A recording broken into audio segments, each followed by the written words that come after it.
And அஸ்ஸலாமு அலைக்கும். Welcome to my channel JJ kitchen. இன்றைக்கி நம்ம என்ன பார்க்க போகிறோன்னா கேரட் கீர் தாங்க பார்க்க போகிறோம்.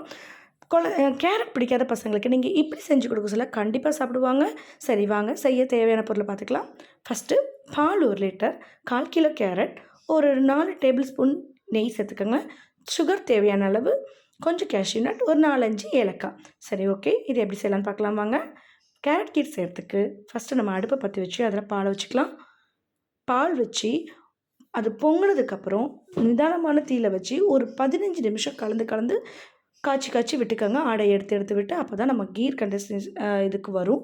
அதுக்கப்புறமா நம்ம வச்சுருக்கோம் இல்லையா ஏலக்காய், அதை இப்போவே தட்டி சேர்த்துடலாம். ஏன்னா இப்போவே சேர்த்துட்டிங்கன்னா தான் அதோடய ஃப்ளேவர் நல்லா இறங்கியிருக்கும். ஸோ நான் இப்போவே தட்டி ஏலக்காவை சேர்த்தாச்சு. பால் ஒரு அடுப்பில் மாற்றிட்டு நம்ம அடுத்த அடுப்பில் ஒரு கடாய் வச்சு அதில் 2 டேபிள் ஸ்பூன் நெய் ஊற்றிட்டு நம்ம திருவி வச்சுருக்கோம் இல்லையா கேரட்டு, அதை சேர்த்து போட்டு பச்சை வாடை போகிற வரைக்கும் நல்லா வதக்கிக்கலாம். ஏன்னா சும்மாவே நம்ம சேர்த்தோன்னா அது பசங்களுக்கு பிடிக்காது, ஒரு மாதிரி ஸ்மெல் அடிக்கும், பச்சை வாடை அடிக்கும், அது நல்லா இருக்காது. அதனால் பச்சை வாடை போகிற அளவுக்கு கொஞ்சம் வதக்கிக்கலாம். கூடவே அதில் ஒரு சிட்டிகைக்கான உப்பு சேர்த்துக்கலாம். ஏன்னா நம்ம நார்மலாகவே ஸ்வீட்கெல்லாம் சேர்க்குற மாதிரி ஒரு சிட்டிகை உப்பு சேர்த்துக்கலாம். கூடவே ஃபுட் கலர் நீங்கள் ஆட் பண்ணுறதா இருந்தால் பண்ணலாம், இல்லை குங்குமப்பூ சேர்க்குறதா இருந்தாலும் சேர்த்துக்கலாம். நான் இன்றைக்கி வீட்டில் உள்ள மஞ்சத்தூள் தாங்க சேர்க்க போகிறேன். மஞ்சத்தூள் சேர்க்க சொல்ல குழந்தைங்களுக்கு சளி இருந்தால் கூட அது சரியாகிடும். அதனால் நான் மஞ்சத்தூள் தான் ஒரு 1/4 டீஸ்பூன் போல் மஞ்சத்தூள் சேர்த்துக்கிறேன். உங்களுக்கு எது விருப்பமோ அதை நீங்கள் சேர்த்துக்கோங்க, அது உங்களோட ஆப்ஷன். போட்டு ஒரு பச்சை வாசம் போகிற வரைக்கும் ஒரு 5 நிமிஷம் போல் நல்லா வதக்கிக்கோங்க. பக்கத்துலேயே பாலையும் கொஞ்சம் கவனிச்சுக்கோங்க. பால் பொங்குது, பால் பொங்கி வரட்டும். இந்த மாதிரி பால் பொங்கி வர சொல்ல நம்ம குறைச்சி வச்சுட்டு அதில் ஒரு கரண்டி விட்டு கலந்து விட்டுக்கலாம். ஆடை எடுத்து விட்டுக்கலாம். நம்ம சட்டியில் ஆடை பிடிக்காத அளவுக்கு எடுத்து விட்டுருவோம். இல்லைன்னா நம்ம சட்டியில் ஆடை பிடிக்க அப்படி விட்டோன்னா நம்மளுக்கு நீரில் டேஸ்ட் இருக்காது. ஸோ வேஸ்ட்டாக போயிடும். அதனால் நீங்கள் அந்த ஆடை பிடிக்காத அளவுக்கு கலந்து சட்டியில் உள்ளதை எடுத்து விட்டுக்கோங்க. ஒரு 15 மினிட்ஸ் இதிலேருந்து கணக்கு, பொங்கலேருந்து ஒரு 15 மினிட்ஸ் பால் கிடக்கணும். சரி, பக்கத்தில் கேரட்டையும் கொஞ்சம் நல்லா வதக்கிட்டு இப்போ பச்சை வாடை ஓரளவு போயிடுச்சுங்க. இப்போ நம்ம இதை ஃபேனில் கொண்டு ஆற வச்சுக்கலாம்.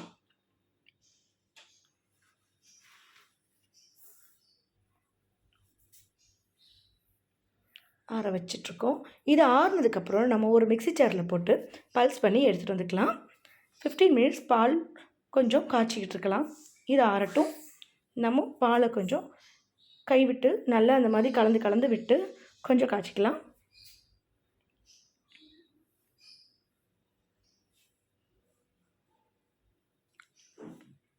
இப்படி நல்லா கலந்து விட்டு காய்ச்ச சொல்ல தான் அது நல்லா வரும்.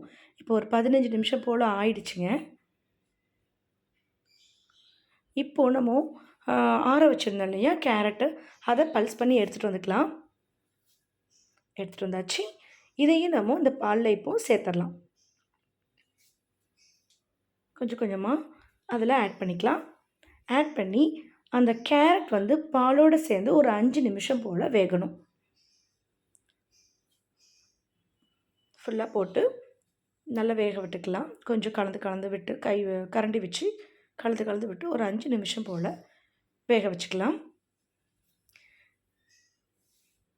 நார்மலாக நம்ம பசங்க கேரட் பொரியல்லாம் செஞ்சால் ஒரு சில பசங்களுக்கு பிடிக்காது. அந்த பசங்களுக்கு நீங்கள் இந்த மாதிரி ட்ரை பண்ணி கொடுக்கலாம். டீ காஃபி டெய்லி ஸ்கூல் விட்டு வர சொல்ல டெய்லி டீ காஃபி இல்லை ஹெல்த் ட்ரிங்க் கொடுக்குறதுக்குள்ள இப்படி ஒரு நாள் இதை ஒரு ஹெல்த் ட்ரிங்காக கொடுத்து பாருங்கள், கண்டிப்பாக பிடிக்கும்.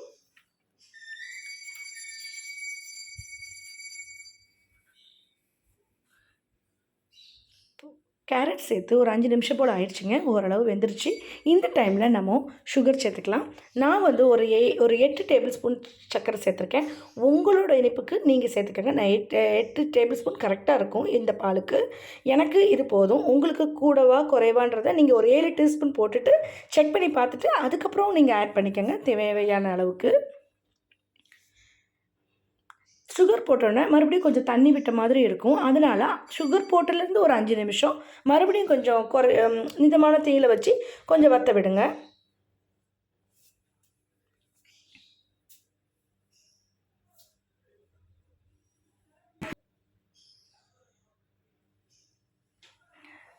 சுகர் போட்டு கொஞ்சம் தீயை கொஞ்சம் கூட்டி வச்சுட்டு அடுப்பில் கொஞ்சம் ஃப்ளேமை கொஞ்சம் நல்லாவே கூட்டி வச்சுட்டு கூட்டி கூட்டி கொஞ்சம் குறைச்சிட்டிங்கன்னா அது இது பண்ணி வரும். இப்போது நம்மளுக்கு கீர் ரெடி ஆயிடுச்சு. இப்போ ஒரு வானிலையில் 2 டீஸ்பூன் எண்ணெய் நெய் ஊற்றி அதில் கேஷ்யூ நட் போட்டுக்கலாம். போட்டு நம்ம வறுத்து கீரில் தட்டிடலாம். அவ்வளோதான், நம்மளோட கேரட் கீர் சூப்பராக ரெடி ஆயிடுச்சு. ஊற்றியாச்சு. இப்போ நம்மளோட கேரட் கீர் சூப்பராக ரெடி ஆயிடுச்சு. கண்டிப்பாக ட்ரை பண்ணி பாருங்கள். கண்டிப்பாக இது உங்களுக்கு எல்லாத்துக்குமே பிடிக்கும். உங்கள் ஃபேமிலியில் நீங்கள் கண்டிப்பாக முடிஞ்சால் இன்றைக்கே ட்ரை பண்ணி பாருங்கள். ட்ரை பண்ணி பார்த்துட்டு எப்படி இருந்துச்சுன்றதை உங்களோட கமெண்ட்டில் சொல்லுங்கள். உங்களோட ஒவ்வொரு கமெண்ட்டும் தான் எனக்கு வந்து ஒரு ப்ளஸ்ஸாக இருக்கும். கண்டிப்பாக ட்ரை பண்ணி பார்த்துட்டு உங்களுக்கு பிடிச்சிருக்கா பிடிக்கலையா இல்லை இதில் இன்னும் என்னெல்லாம் பண்ணலாம் அப்படின்ற மாதிரி உங்களுக்கு கண்டிப்பாக கொடுங்க. தேங்க்யூ. உங்களுக்கு பிடிச்சிருந்தா லைக் பண்ணி ஷேர் பண்ணி சப்ஸ்கிரைப் பண்ணி தேங்க்யூ.